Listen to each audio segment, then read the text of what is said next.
Okay. All right. Hi, everyone. I am excited to basically just come on and chat a little bit about therapy intensives and how you can pitch them to more people. As you know, I talk a lot about how you can ultimately do a lot of marketing on your website, but obviously you all have clients on your current caseload. You have other people who are coming to you maybe for weekly therapy services. So, to talk about different ways that you can pitch intensives to both your current clients and your new clients, what I always like to start with is a quick summary of what I mean when I'm talking about therapy intensives, because so many people do them differently. You might see some people who have done like 5 day, 8 hours each day kind of intensives. And I'm not that kind of person. When I'm talking about intensives, really what I mean is anything that is longer than the traditional 60-minute model that we are used to working in. And so that could be a 90-minute session, that could be a 2 hour session, that could be a 3 hour session. It can be in one day, it can be back-to-back days. So when you think about your current clients, it's helpful to think about who are you already working with and who are you feeling stuck with? So people who, you know, I know I've had clients, I know sometimes I've been a client where, the time is running out and we're like, oh shoot, we still didn't talk about this thing, right? So there are the doorknob confession people who are kind of using the we know time is running out as a way to prolong talking about the difficult stuff, working on the difficult stuff. And so for you as their therapist to be able to say, like, I notice that oftentimes it feels like we're running out of time in our sessions. It feels like there's not quite enough time to really get into what you're wanting to do work with, what we were wanting to process. For those of you who do any more like EMDR, IFS, like a somatic type work, things that have like protocols or more interventions compared to things that maybe free flow a little bit more. I know I've had a lot of clients who have sought me out specifically for that. And then we talk through things, we check in on things, and then we don't have time for like the intervention work. And so to be able to say, I notice we run out of time to get into some of the work that you came in here to do. I notice, basically we just don't have enough time to do what you want to do. I notice you're saying you feel stuck, that you're thinking about other alternatives. You, if you are like me, have a lot of clients who are kind of all over the place in the sense of like, well, maybe ketamine therapy is a thing, or maybe psilocybin's a thing, or maybe a new medication is the thing. People who can kind of just go a little bit all over the place with trying something that works. But because clients and therapists alike are so used to, well, therapy only happens in 45 to 60-minute increments, we don't know if actually just a little bit more therapy time can be the thing that can change so much. And so to be able to tell your clients that it's even an option of, hey, did you know we're allowed to meet more than 45 or 60 minutes? So many of them already want more time with you. So many of them will jump on that opportunity and just maybe ask questions of, what would that look like? How would the fee be different? So that's where you would need to think about your fee structure. I know a lot of therapists who do intensives where maybe when it's up to like the 90-minute mark, they're still prorating their hourly rate. So obviously, this is a do whatever works for you situation. But I start my intensive rates at the 90-minute rates. So that's, or the 90-minute mark. So that's where I'm starting to do the 20, 50 to 50% above my hourly rate, just because blocking off 90 minutes in my schedule does look very different than seeing two clients back to back. I'm not going to see someone for 90 minutes and then squeeze another hour appointment in right after that. So I'm taking that time allocation, that attention and energy and attunement allocation into account when I'm charging that fee. But a lot of clients love to even just try a 90-minute session to start with to see how can that be different? How can that help me? And so that is probably one of the easiest ways to take your current clients and move them more into intensive processing is how about the next time that we meet or sometime next month, we meet for 90 minutes instead of 45, 50, 60 minutes, whatever you're doing in your sessions now. And a lot of them will be very much on board. Again, they love the idea of more time with their therapist. And so to be able to, again, name this can be a part of our treatment plan moving forward. This is something that is maybe helpful to try once or twice, or let's just see how it goes. And I've had a lot of weekly clients who have converted to either a 3 hour intensive once a quarter or a 3 hour intensive once a month, or some people just do it kind of as needed, whether they retain me as their weekly therapist or now I'm the therapist they work with intensively, and then they work with another in-network therapist in the weekly model. So there's lots of flexibility you have when it comes to even just your current clients, being able to name, here's how I notice we're stuck. Here's how you've told me you're stuck and you want to try something a little bit differently. And then just pitching something to them, right? To say either, I've literally asked one of my clients before, like, I have an idea. Are you open to trying something? And they're like, what is that? I was like, how about next time we meet for 3 hours instead of an hour? And they were totally on board with it. And we did such a cool amount of work just by me saying it felt like very risk-free because, your clients like you, they trust you if you've got a relationship with them, just by saying, hey, do you want to try something out? And they can say no, and that's okay. If they say no, then you ask another client, you ask another client, you ask another client. But it's very easy to just take your current caseload to see who might be interested, whether that's pointing out they're noticing they're frustrated, they're noticing they're not getting as much work done as they would like, or you are seeing it maybe as like clinically indicated of, there's 15 different things you're going through right now. And I think we can definitely keep working on it in our weekly sessions. How would you feel about, or I think it would be really helpful if we did something a little bit differently. If that's moving to 90-minute sessions, even to do 2 1-hour sessions once a week or 2 1-hour sessions in a week, like that's a way of working intensively with your clients, where a lot of clients like that too, just to have multiple touch points with their therapist. So it doesn't have to be that their single session is longer.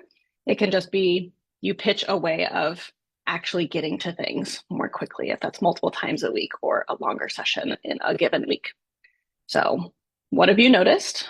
What have they said in terms of, I feel stuck. I feel like there's never enough time. I feel like I could stay here for another hour. You already do a great job of listening to your clients, listening to their pain points. Just listen to what they're saying. And if they're saying something that makes you think they'd probably be a really good fit for an intensive, take that opportunity and pitch it. You will never know if someone is going to say yes or no unless you ask. And that's including, some of you I know have still like hybrid practices where maybe you have insurance clients and private pay clients, or you do insurance and intensives. So even if you assume, well, someone's definitely going to want to use their insurance, or they're never going to pay the fee that I want to set for my intensives, we don't know until we ask. And there are, again, plenty of therapists who also work on kind of like different pricing structures if you're doing intensives with current clients versus new clients. And that was something I had for a while as well, where the current clients I had were at a lower fee than what I was charging for therapy intensives for new clients. And so I not like prorated, but I adjusted their cost of like, okay, this person is at this hourly fee. What would their intensive fee be? So it's more unique to them and what they're paying, so that it seems a little bit more, what's the word? Basically just congruent with what they've been being charged, as opposed to, and now my fee's higher, and now it's this higher intensive fee on top of that. So to notice, again, what are they saying? Where are they stuck? Where do you think it would be clinically indicated for you to sit together for a longer period of time in that intensive? If that's, again, multiple sessions in 1 week, or just a longer one session once a month, once a quarter, whatever that is, your current caseload is a really warm audience, so to speak, of who could be a good fit for an intensive, especially if they've already been doing some work with you. Especially if you are trained in something that they sought you out for, but they haven't taken advantage of it yet, because again, there's just so much, sometimes there's too much to cover in one 45 to 60-minute session. So pitching to your current clients, for those of you who are here live, or if you're watching the recording, let me know if you have questions about that. Let me know if you have concerns about that. Let me know if you have tried and it didn't work, or you worry you stumbled over your words too much and you're looking for different ways to say it, we can definitely walk through that. When it comes to new clients, so there's a few different ways that I think about this too. So the way that I have my EHR set up, I have an online booking site through Jane. I actually have multiple consultation appointments that someone can utilize. So instead of just book a free consult, they can book a consult for weekly therapy, they can book a consult for individual intensive therapy, or they can book a consult for couples intensive therapy. Now I have three because I want to get a better sense of exactly what someone thinks they're looking for support with. Because for me, that feels very different than someone's coming in for help. I don't exactly know what they're asking for help with, even though I have a consult form that asks people to fill out beforehand. Sometimes they don't do it, or sometimes they don't give enough information. But when I already have three options for them to choose from, number one, that's already a way to kind of stop in their tracks and for them to think about, well, what support am I looking for? Am I looking for weekly? Am I looking for intensive support? What even is intensive support? And so they might see that on your booking calendar or in your list of services and then just get a little bit curious about, I haven't heard of this. What is this? Is this for me? So that's already a way to just spread the word a little bit more, is to make it very explicit of, we can book this consultation for this service. So that's number one, is just to think about that. A question about, do I have my consult form automatically sent when they book a consult? Yes, I do. So within Jane, so you use that too, there's a way that you can set by what appointment does someone book, what intake form they get. So I made my consultation form an intake form, so it gets automatically sent when someone does book that appointment. So having it there is one way to, again, just like spread that word. But even if someone books that option of consultation for weekly therapy, I'm still committing in my mind that I'm going to bring up an intensive. And that's because, number one, someone might have looked at my website. Maybe they saw the word intensives and they were like, I don't know what that is. I don't know if that's a good fit for me. Is that like, maybe I've heard intensive outpatient therapy. That's not what I'm looking for. So I'm not going to look at that section. So they just maybe didn't look at it at all. So I will always ask someone, even if they book for weekly therapy consultation, did you get a chance to look at my website about these intensive services that I'm offering? And some people will say like, oh no, I totally looked over that. I just went right to the contact page. Some people will say like, yeah, I looked at it, but I was kind of confused. I didn't know exactly if it would be the best fit for me or not. But depending on what I'm hearing from the person, I work with a lot of complex trauma and I work with a lot of couples where one or both members have complex trauma. Depending on what I'm hearing, depending on the questions that I'm asking around their history of therapy, how they've engaged with it or not before, what they've liked about it or not before, I'm getting a sense of, do I really think weekly is going to continue to be the best fit for them? Or is it possible that they've never tried extended therapy sessions, which again is all a therapy intensive is? Have they never tried this, and actually could this be a really good fit for them? So I'll ask, did you see it on my website? And if they say no, then I'll give just like a little 2-sentence spiel about it. This is your elevator pitch, so to speak, which can be as simple as, well, these are these opportunities where we actually get to sit together for a longer period of time, which helps a lot of clients move through their therapy goals faster. It can be as simple as that. And then they can either say like, that sounds great, tell me more, or no, I think I'm really just looking for more like weekly support. I want a therapist to check in with, just to, stay on top of things, monitor mental health. And that's totally fine. But at least they now know that is an option. And then if I'm working with them, if we've gotten 4, 5, 10 sessions in the weekly model, and we're starting to get to those points of like, okay, we're feeling a little stuck. We said we were going to work on this thing. Actually, now we're not, because we're running out of time. Then I again can go back to and say, if you remember at the consultation appointment we had, I mentioned these extended therapy session opportunities. I think this might be a really good time for us to try one of those out because XYZ, right? Because it feels like we're running out of time. It feels like you're saying you're stuck. I really want to make sure we're getting back to these goals we haven't had time for yet, these interventions that you sought me out for specifically. So it gives like a leverage point when you've already mentioned it in the consultation, as opposed to it feeling totally out of left field to bring it up with a client. And so that's in the case of if someone booked a consultation for weekly, I mentioned intensives and they said no. And then we moved forward weekly. But in the case where they booked a consultation for weekly therapy, and then I mentioned intensives, and they were like, oh, yeah, I kind of had a question about that. I wasn't sure if I was going to be the best fit for it. It seemed interesting, but maybe now's not the right time, or I'd love to save up for it, or whatever that is. So again, that's maybe a different conversation I'm having at the point of consultation around what is it? Who's it for? Do we start working weekly together with the intention of building up to doing an intensive, or actually does it make sense? Does it feel more in alignment if the person does want to start with a different therapist weekly and work up to doing an intensive with me? Whether that's because of finances, whether that's because of stage of readiness. But again, I'm at least having that conversation about here is a way that we work. Here is why I think it's helpful that people work in this way. So, with any new clients coming in for intro calls, even if they have scheduled that weekly consultation, I am bringing up intensives of just, did you see this? Do you have any questions about this? Based on what you're sharing with me, here's actually why I think this might be a better idea for you. And again, if they're not interested or if it's a financial barrier, it's never about forcing people to do things or manipulating or anything. All you are doing is sharing an opportunity for them to do this work. And a lot of people don't ask about intensives because they don't quite know what they are yet.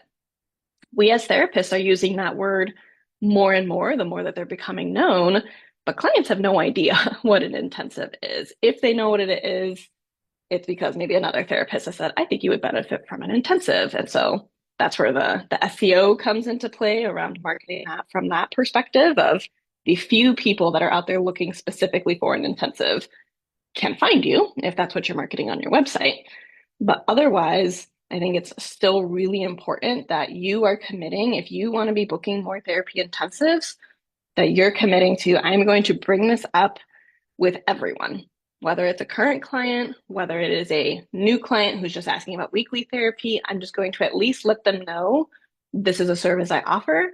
This is who it's helpful for. This is when and how I'll recommend it, depending on how our work is going together.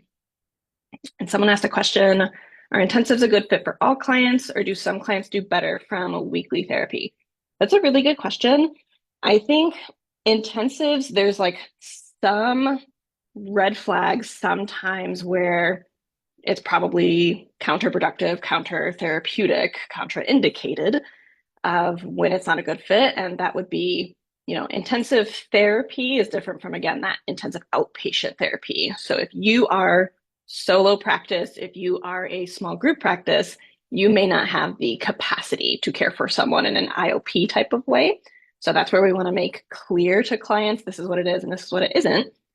But outside of that, outside of those cases where there is safety concerns, outside of, if the client is going through a period of psychosis or mania, or especially if you're working with couples, if there's domestic violence situations, if you don't have training with that, those are kind of my, where I draw the line in the sand of like, at least not right now.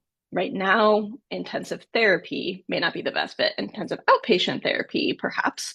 Other forms of assistance, perhaps. But for me, I think a lot of this is around, again, your clinical training, your clinical comfort level, and what you feel skilled with, as well as what does it feel like you really have capacity for. But I think most clients can be a good fit for intensive therapy, so long as things feel stable enough, as long as there are some access to resources and supports. I think most people can benefit from just, again, even those 90-minute sessions. I think the clients who benefit a little bit more from weekly are those people I've seen where they don't have a lot of social support. They don't have a lot of resources that help stabilize them. And that's what they're looking for weekly support for. Of like, I need someone to touch base with weekly. I'm not necessarily looking to move through things or process things quicker. I need stability. I need that kind of support at this time. So again, if people choose that over intensives, that makes a ton of sense. But I don't think intensives are really like a bad fit for anyone unless it's in one of those categories I mentioned around no safety, the fear that especially if there is DV in a relationship that you're working with, if something in an intensive makes something worse, if that triggers something, like you only have so much control over that because you've maybe scheduled like a 1 day, a 2 day intensive, and then you're no longer in contact with these people, perhaps. So that's really the only things I'm thinking of for who's a bad fit is how severe is their presentation, is what's going on, and what training do I have, and what's my comfort level with things. But otherwise, I think there's always a way that you can tweak your intensives. So not all intensives have to be processing based. Some intensives can be skills and resourcing based. So I know a lot of therapists who are doing, DBT intensives where it's not about working through things, but it's about let's basically sit down for half a day and you're going to learn a lot of skills. And that's what a lot of therapy clients want. They come because they want the skills, and it takes in the weekly model weeks, months to get through DBT in this example. That's a thick book. But if you have like a half day intensive, you could work through that a lot more quickly. So whether, again, it's a new client, a current client, just committing for yourself to bring this up with everyone you talk through to just kind of, we use that phrase, planting seeds as therapists, to just plant those seeds of here's why just meeting for a little bit longer could be helpful.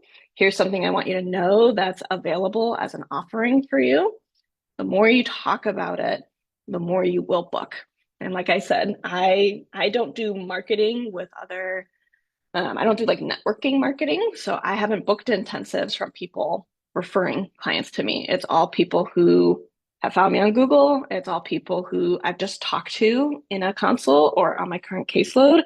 And a lot of my clients on my current caseload actually continue to book intensives. I actually have one couple I see for 2 hours every 2 weeks because they're going through a lot. And so that's the support that they need. So you can absolutely book more intensives. I booked 45 last year. My goal is to at least book the same amount of intensives just so I can keep supporting people who need it in that way. And I definitely believe if you commit to bringing it up at all your consultation appointments, bringing it up with your current caseload of clients who feel like they'd be a good fit for it, I really believe you can also start to book more of these so that, again, you're getting your schedule to look a little bit differently. You're getting to feel both more effective and more confident because that's what this model of therapy allows, right? You're not dealing with the time constraints either of like, I was going to get to that intervention, but we ran out of time, or I really think we could have done this if we just had more time. Now you're going to have more time and you get to actually show all of your skills and the ways that you're conceptualizing things. So let me know if you have any questions or thoughts when it comes to pitching intensives to current or new clients. Again, if you're here live, feel free to ask that live. If you're watching the recording, or if a question comes up after the live, feel free to just message me or put a comment if you're in the Facebook group Someone asked, yes, so you've seen my stories that I might be moving to Seattle when I'm in Oregon right now. Yes, I will definitely keep my Oregon clients who want to do telehealth. I have a couple of clients who actually have sought me out specifically because they're looking for in-person therapy. So that'll be a conversation I'll have to have with them around if they want to transition and continue in virtual, or if they want to find another therapist who does do in-person offerings in Oregon. But most of my clients actually are still virtual, and even some of my intensive clients are still virtual. Is there any research to support intensives? I'd love links to add to your pitches or your website for people who are more academic and need more convincing. Absolutely, right? Like we can paint the picture all day of the transformation and what's possible and what other clients have gone through, but there are still some analytical people who want the data. So yes, there are definitely, I'm going to pull this up right now so I can put it, if you're in the Zoom chat, I can put that in the links there. But there is a lot of research. Whenever it comes to the research, it's like this yes, but situation, right? Of a lot of the research that is out is EMDR research. I think I've seen some for Gottman style if you're doing couples, but the limitation of research is depending on the modality, depending on who's funding it, like there's going to be not as much research as I would love, but it does mean there is research out there. And so this one that I'm putting into the Zoom chat, this is about EMDR specifically. This is one that is about 7-day intensive therapy compared to weekly cognitive therapy for PTSD. This is one that is about intensive therapy, intensive EMDR to treat complex PTSD. And then this last one is about the economic value of intensive trauma therapy. And again, I think a lot of this can be applied outside of trauma therapy too, because ultimately at the end of the day, what it's about is if you can get a lot of work done in a therapy intensive, like people are actually saving money. Even if they're spending more money up front, they're actually saving money because they don't have to spend as much money on travel or childcare, or they're only in therapy and paying for X amount of time as opposed to paying X amount per week for a year and not getting still that traction that they've been looking for. So those are 4 research links that I have on my own website. For those of you who are here on the Instagram live, when this posts, if you comment research afterwards, I'll auto send you some of those links. But yeah, I think that's super helpful for you all to know too. This is research backed, and there's the limitation on how much research is out there, because we can still know that something is effective even if someone hasn't paid all the money to do the research trials and things like that. But this is a good baseline to start with. And even though a lot of it is on trauma and EMDR, there's more than just trauma and EMDR that can be helpful. OCD work, substance use work, couples work, all of those things. So good questions. And yes, definitely share that with your analytical clients that need some reassurance.